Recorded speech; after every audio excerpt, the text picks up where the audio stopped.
প্ৰাকৃতিক সৌন্দৰ্য বুলি ক'লে ইয়াতকৈ আৰু ধুনীয়া কি হ'ব পাৰে। দুয়োফালে চাহ গছৰ বাগান, গছ আৰু মাজে মাজে ৰাস্তা।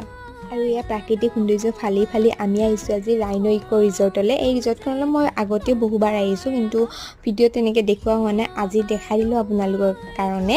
ইয়াতে বহুত ধুনীয়া ধুনীয়া জেগা আছে, মানে ফটো উঠিবৰ কাৰণে হওক, ফুৰিবৰ কাৰণে হওক, বহুত ধুনীয়া জেগা হয়। ৰুমো আছে, আপোনালোকে থাকিব। ইয়াত যে খুব শান্তিৰ পৰিৱেশ হয়, চবফালে সেউজীয়া আৰু সেউজীয়া। আৰু ইফালে ঘোঁৰাটো উঠিব পাৰি।